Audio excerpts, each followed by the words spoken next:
बिस्मिल्लाहिर्रहमानिर्रहीम। देखें, ये क्वेश्चन नंबर 36 जो है इस वक्त ये एडिशन पॉलीमर से रिलेटेड है। तो अभी जो आज हम करने वाले हैं वो पॉलीमराइजेशन के जितने एमसीक्यूज हो सकते हैं हमसे आज हम वो करेंगे, जो कि मेजर कुछ हो सकते हैं जिससे हम प्रैक्टिस कर सकें। So question number 1 is saying which is 36, the repeat unit of polymer is shown, which monomer would produce this polymer. तो वी ऑल नो दिस कि अगर आपके पास ये रिपीट यूनिट है तो इसका पॉलीमर क्या होगा, हम इसके एक्सटेंडेड बॉन्ड को वापस से क्या कर देंगे बच्चों, बना देंगे सेंटर में। तो हम इसको सेंटर में बनाएंगे, it should be like this, ये ऐसा होना चाहिए, ठीक है ना। अच्छा, इसको बनाते वक्त सिर्फ एक चीज आपने जहन में रखनी है बेटे, और वो सीन ये है कि आपके पास जिस कार्बन पे क्लोरीन है उसी पे ब्रोमीन होना चाहिए। This is the only thing that you need to keep remember. और जिस कार्बन पे CH3 है उस पर H होना चाहिए।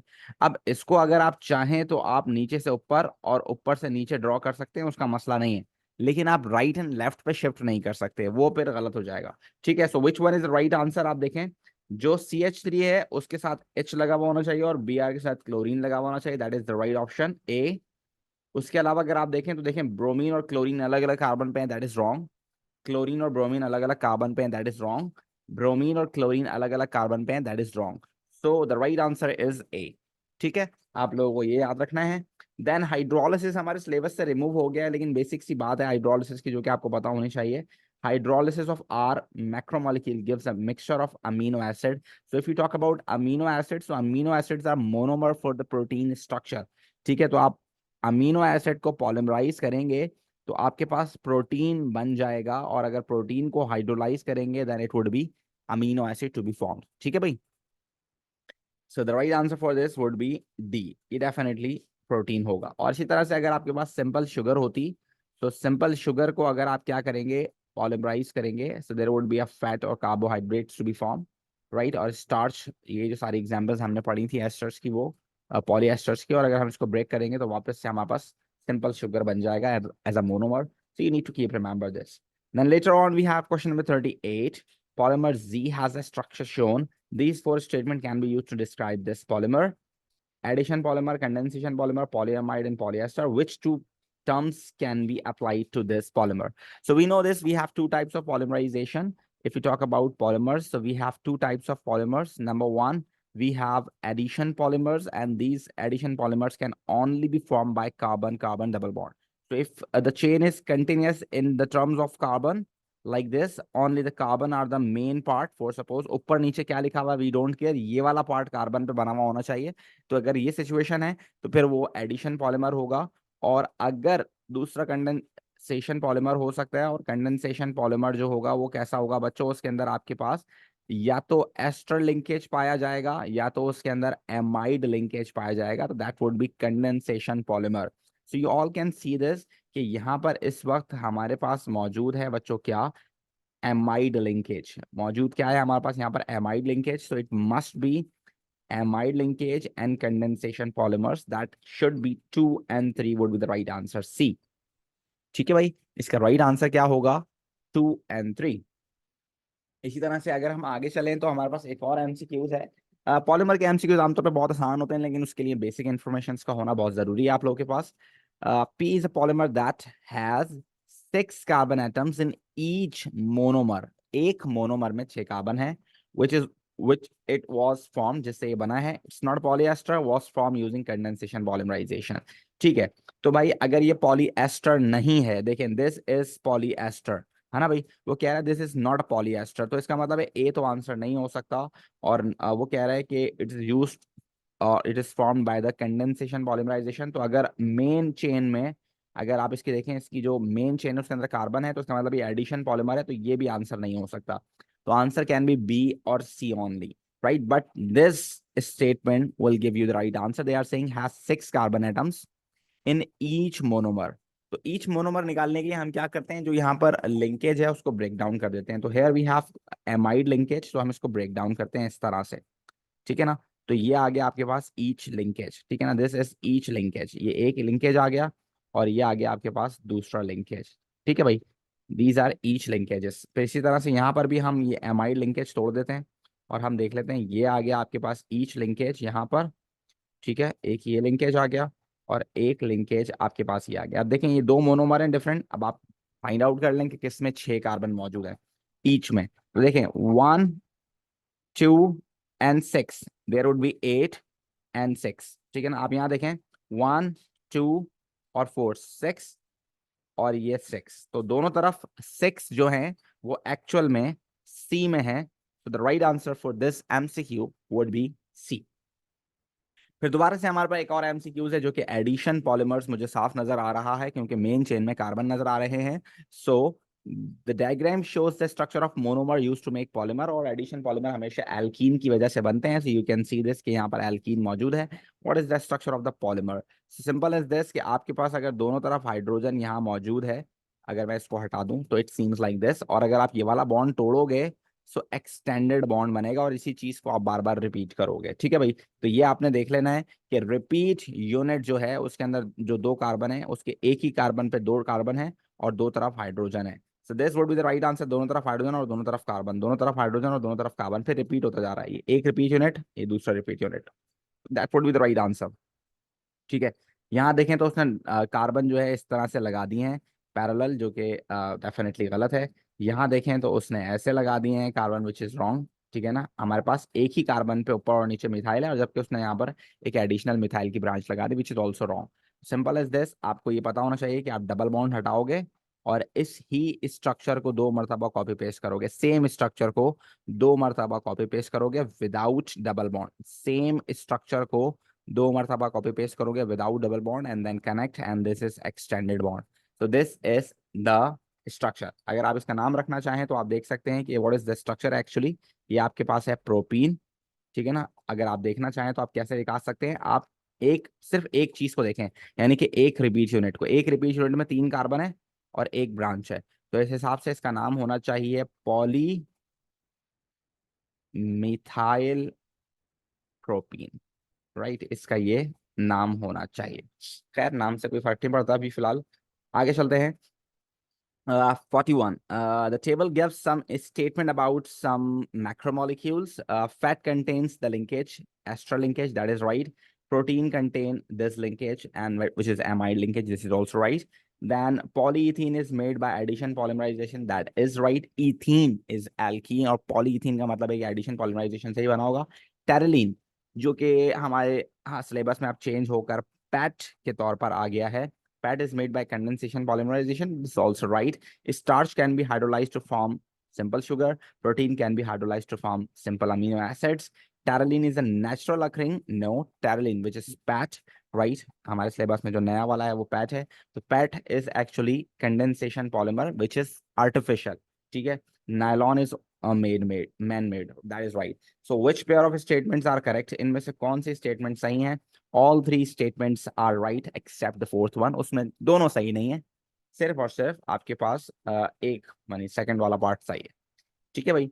उसके बाद आ जाते हैं हमारे पास यहाँ पर 42 पर। So 42, the diagram shows the partial structure of polymer, which pair of reagents could have been used for this process. So again आप इसका जो लिंकेज है इसको आप ब्रेक कर दें और आपको आइडेंटिफाई हो जाएगा कि आपने क्या यूज किया है। तो this is one of the reactant, आप देख सकते हैं ये वाला पार्ट हो गया आपके पास, ये वाला जो पार्ट है वो डेफिनेटली कार्बोक्सिलिक एसिड वाला पार्ट है। तो ये याद रखिएगा कि इसके अंदर ब्लैक वाला बॉक्स है, ठीक है, ये इंपॉर्टेंट चीज़ है। और ये वाला पार्ट को अगर आप देखें तो ये अमाइन वाला पार्ट है, तो इसके अंदर आप देखें शेडेड वाला पार्ट है, और शेडेड वाले में दोनों तरफ NH मौजूद है, ये आपने याद रखना है। और जाहिर सी बात है अल्कोहल और अमाइन अपना H देते हैं और कार्बोक्सिलिक एसिड अपना हमेशा OH देता है, तो हम वापस से इनके मोनोमर्स बना सकते हैं। और what would be the right answer? आप देखें शेडेड जो ब्लैक है उसके अंदर कार्बोक्सिलिक एसिड मौजूद है, तो कार्बोक्सिलिक एसिड देखें ये डार्क वाला जो ब्लैक है उसके दोनों तरफ कार्बोक्सिलिक एसिड मौजूद है, और शेडेड वाला जो है उसके दोनों तरफ अमाइन मौजूद है। तो it means D would be the right answer, ठीक है ना। जबकि आप अगर इसमें देखें तो इसमें दोनों तरफ कार्बोक्सिलिक एसिड मौजूद नहीं है, that is wrong.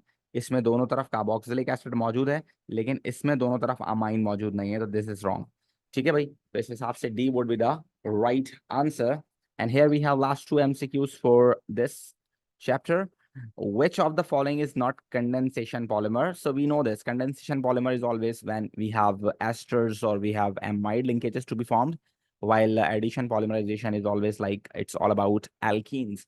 So polyethene, you can see this, it is a polymer of ethene, right? So that is definitely the part of addition polymers, right? So this would not be condensation polymer.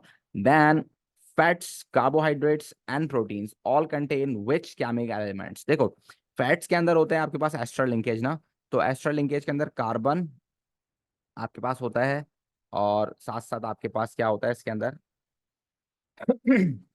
Carbon, hydrogen और oxygen मौजूद होता है fats के अंदर, we know this, ठीक है ना। और आप अगर बात करो किसकी, प्रोटीन की, तो प्रोटीन के अंदर भी कार्बन, हाइड्रोजन और ऑक्सीजन होता है। स्टार्च के अंदर भी कार्बन, हाइड्रोजन एंड ऑक्सीजन होता है। The only thing which is additional in protein is nitrogen. तो नाइट्रोजन के अंदर बस एक चीज ज्यादा है, और वो क्या है आपके पास, नाइट्रोजन, सॉरी, एमाइड के अंदर जो एक चीज ज्यादा है वो है नाइट्रोजन, बाकी सब में कार्बन, हाइड्रोजन और oxygen is present over there. So the right answer for this MCQ would be A, carbon, hydrogen and oxygen, which is present in all you can say that कि यार ये तो हर molecule में मौजूद है। ठीक है बच्चों, जी आपका कोई सवाल है तो पूछ सकते हैं। 36 वाले में बेटे इब्राहिम हमने क्या करना है, सिंपल इज दिस कि आपने जो एक्सटेंडेड बॉन्ड है वो ऑलरेडी मोनोमर, उसने एक आपको रिपीट यूनिट ही दिया हुआ है, रिपीट यूनिट एक ही दिया हुआ है, तो एक रिपीट यूनिट दिया हुआ है, तो आपने सिंपल उसका जो है क्या नाम है, उसको स्ट्रक्चर को लिखना है, एक्सटेंडेड बॉन्ड हटाने हैं और डबल बॉन्ड लगाना है। डबल बॉन्ड लगाओगे तो आपके पास मोनोमर बन जाएगा। हाँ, इसमें सिर्फ ये चीज आपने याद रखनी है कि जिस कार्बन पे क्लोरीन है उसी पे ब्रोमीन होना चाहिए, अकॉर्डिंग टू द स्ट्रक्चर। जिस कार्बन पे क्लोरीन है उसी में ब्रोमीन होनी चाहिए। आप तीनों ऑप्शन देखो, बी सी डी, उसके अंदर उसने अलग अलग कार्बन पे ब्रोमीन और क्लोरीन लगा दिए। That is why the right answer would be A. ठीक है ठीक है सर, मतलब सर ऊपर नीचे हो सकता है। जी, ऊपर नीचे कर सकते हैं, ऊपर नीचे का मसला नहीं है। हाँ, ये याद रहे आपके पास कि आप जो है क्या नाम है, राइट एंड लेफ्ट पे नहीं कर सकते हैं, ठीक है। और ठीक है यहाँ मैंने सर। आपको बताया अभी कि एस्टर के अंदर तो आपके पास ये सिचुएशन लाजमी होती है। फॉर सपोज अगर कोई कार्बन भी मौजूद है तो हाइड्रोजन तो वहाँ होता ही है लाजमी बॉन्ड्स को कंप्लीट करने के लिए। और अगर आप कार्बन उसकी बात करें एमाइड्स की, तो एमाइड्स के अंदर भी आपके पास देखें कि ये जो तीन है ये तो कंपलसरी हैं। जैसे कि कौन से तीन भाई, carbon, hydrogen and oxygen. Carbon, hydrogen and oxygen, ये तीन तो हर मॉलिक्यूल में आपको मिलते हैं ऑर्गेनिक कंपाउंड में, अदर देन हाइड्रोकार्बन्स। सो ये वाले तीन एलिमेंट हर जगह पाए जाते हैं, कॉमन है ये। ठीक है, और किसी का कोई सवाल बेटे? यस। All clear? चलिए अच्छी बात है, तो देख लेते हैं अगर कुछ और एमसीक्यूज इसके हैं मेरे पास मौजूद तो। ठीक है, तो एक और एमसीक्यू मुझे यहाँ मिल गया। आप देखें, the partial structure of polyamide is shown which monomers would produce this polymer. इनमें से कौन सा वाला ये बनाएगा? तो सिंपल इज दिस, आप इसके बॉन्ड को तोड़ो। देखो ये वाला बॉन्ड मैंने अगर तोड़ा तो ये वाला पार्ट अलग हो गया, ठीक है ना, और ये वाला पार्ट मेरे पास अलग हो गया। तो दिस इज व्हाट मोनोमर। अब मोनोमर आमतौर पर अगर जो है क्या नाम है एक जैसे हो तो आप एक बार लिख लें। अब ये एक ही जैसे मोनोमर है तो मैं इसको एक ही बार लिख देता हूँ, एन और एच, और ये C double bond O. And we know this, carboxylic acid वाला पार्ट हमेशा ओ एच प्रोवाइड करता है, जबकि एमाइन और अल्कोहल वाला हमेशा एच प्रोवाइड करता है। तो this would be the monomer, simple is this. तो आप देख सकते हैं what should be the right answer. एक तरफ कार्बोक्सिलिक एसिड होना चाहिए, एक तरफ आपके पास क्या होना चाहिए, एमाइन होना चाहिए। तो आप देखें कि ये रहा आपके पास कार्बोक्सिलिक एसिड और एमाइन वाला। So what should be the right answer for this? It is definitely only one. ठीक है भाई, this would be the right answer. ठीक है भाई। और पेज नंबर 39 पे भी है, आप लोग कह रहे हैं क्वेश्चन नंबर एक और 39 पे है, ये रहा। अच्छा जी, ये रहा सवाल आपके पास 88 और 89 I think. So the monomer, this one can be used to make addition polymer. The addition polymer has a chain of carbon atoms joined to each other by carbon-carbon single bonds. Each of these carbon atoms is also bonded to at least one other atom of group of atoms. These are called side groups. Which statement about this statement describe the carbon atoms in the polymer chain made from this? All right. तो भाई ये है क्या चीज, पहले तो आप ये देख लो। This is actually, ये देखो कार्बन कार्बन डबल बॉन्ड है और दोनों तरफ एक एक कार्बन मौजूद है, तो this is actually but two ene. क्या है भाई ये ब्यूट टू ईन है। जब आप इसका पॉलीमर बनाओगे तो it would be poly but two ene हो जाएगा। ये इस तरह से आप डबल बॉन्ड हटाओ दोनों तरफ, ठीक है ना, और इसको रिपीट यूनिट बना दो, इस तरह से बनेगा ये, ठीक है ना। ये रिपीट यूनिट बन गया और इसको आप कॉपी पेस्ट कर दें तो ये बन गया इसका पॉलीमर, पॉली ब्यूट टू ईन। ठीक है, so the question is, every carbon atom in the chain has one CH3 and one hydrogen atom as a side group. That is right. आप देख सकते हैं कि हर कार्बन में, यहाँ पर हर कार्बन के ऊपर एक CH3 और एक H लगा हुआ है, दैट इज राइट। ठीक है। Every carbon atom in the chain is joined to CH3 and CH side groups. नहीं, ये गलत है। CH3 से अटैच है, लेकिन दूसरी तरफ H है। Each carbon atom in the chain is joined to either 2 CH3 और 2 हाइड्रोजन। नहीं भाई, every carbon atom in the chain is joined to hydrogen atoms only. That is also wrong. So the right answer would be this. अगर आप देखें तो हर एक carbon is attached with 1 hydrogen and 1 CH3, 1 hydrogen, 1 CH3, 1 CH3, 1 hydrogen, 1 CH3, 1 hydrogen. So this is the right answer A. All right. 89. Which rock correctly shows the structure of polymer and the monomer from which it is made? ठीक है भाई। अच्छा जी, आप अगर देखें तो अगर black वाले के दोनों तरफ C डबल बॉन्ड O है और एक तरफ दोनों तरफ NH है, तो इसका मतलब ये हुआ, आप देख सकते हैं कि अगर मैं इसको ब्रेक करूंगा तो एक मोनोमर मेरे पास ये बनेगा जिसके दोनों तरफ कार्बोक्सिलिक एसिड होना चाहिए, और एक मोनोमर ये बनेगा जिसके दोनों तरफ NH2 होना चाहिए। इट मींस कि ये आंसर तो गलत है, क्योंकि ये आपके पास जो मोनोमर्स दिए हुए उसने आर्टिफिशियल वाले दिए हुए, और प्रोडक्ट जो उसने दी हुई है उसने क्या दी हुई है। आप देखें, अगर मैं इसको तोड़ूं तो यहाँ पर मेरे पास जो सिचुएशन है, ये आपके पास नेचुरल पॉलीमर वाली जो है उसने सिचुएशन दी हुई है। अब यहाँ देखें तो अगर यहाँ देखूं तो मैं इस CH3 को अगर नीचे करता हूँ और इस हाइड्रोजन को अगर मैं नीचे करता हूँ, तो it seems like this, C double bond C, और दोनों तरफ हाइड्रोजन है और यहाँ पर एक तरफ CH3 है। तो this should be the repeat unit. तो क्या ऐसा बना हुआ है यहाँ पर? यहाँ CH3 नहीं लिखा हुआ, तो दिस इज रॉन्ग। और अगर इस वाले को देखें तो इसका OH गया, इसका OH गया, ये वाला पार्ट बचा, दैट इज राइट। इसका H गया, इसका H गया, ये वाला पार्ट बचा, दैट इज रॉन्ग। ऑक्सीजन कहाँ से आ गया भाई? या तो एस्टर बनाओ या तो एमाइड बनाओ, इन्होंने तो कोई बीच का ही बना दिया, तो दैट इज ऑल्सो रॉन्ग। देन यहाँ पर कार्बोक्सिलिक एसिड गया, तो ये वाला पार्ट बच गया, दैट इज राइट। यहाँ पर दोनों के एचेस गए, तो ये वाला पार्ट बचा, और ये बन गया आपके पास artificial polyester, which is the example of pad in our syllabus. So that right answer for this MCQ would be D. सही है बच्चों, इसका राइट आंसर हमारे पास डी हो गया। और कोई सवाल आप लोगों को नजर आ रहा है बच्चों तो मुझे बताओ। पेज नंबर 16 पर आपको शायद 36 नजर आ रहा है हमजा को। पेज नंबर 16 पर क्वेश्चन नंबर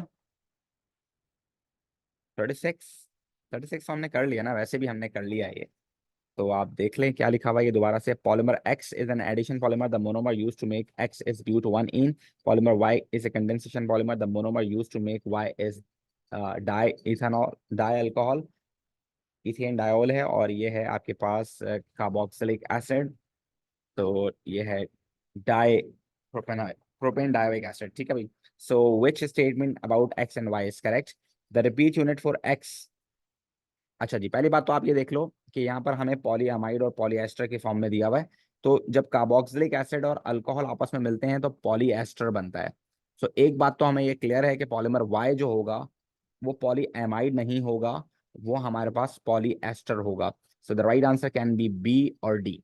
तो पहली तो चीज ये निकाल लो आप, ठीक है ना। अब बाकी बचा के हम एक्स में से देख लेते हैं। तो ब्यूट 1 इन जो होता है वो कुछ इस तरह से होता है। देखें, पहले वाले कार्बन पे आपने डबल बॉन्ड लगा दिया, तो इट सीम्स लाइक दिस। ये हो गया आपके पास ब्यूट 1 इन। तो जब ये ब्यूट 1 इन है, तो अगर हम इसको पॉलीमर में कन्वर्ट करेंगे तो you need to keep remember कि आपने डबल बॉन्ड हटा देना है। जब आप डबल बॉन्ड हटा दोगे तो इसको कनेक्ट करके आपने रिपीट यूनिट बनाकर आपने इसको कनेक्ट कर दिया। कनेक्ट करने के बाद आपने इसको इस तरह से 2 मरतबा कॉपी पेस्ट कर दिया विदाउट डबल बॉन्ड। तो ये हो गया आपके पास बच्चों क्या, पॉलीब्यूट 1 इन। और अगर आप इसको लिखना चाहें अगर कंडेंस फॉर्म में, तो देखो पहला वाला जो कार्बन है उसके साथ 2 हाइड्रोजन है ना भाई। इसको देखो 2 हाइड्रोजन है, फिर एक हाइड्रोजन और एक ये मौजूद है इसके साथ।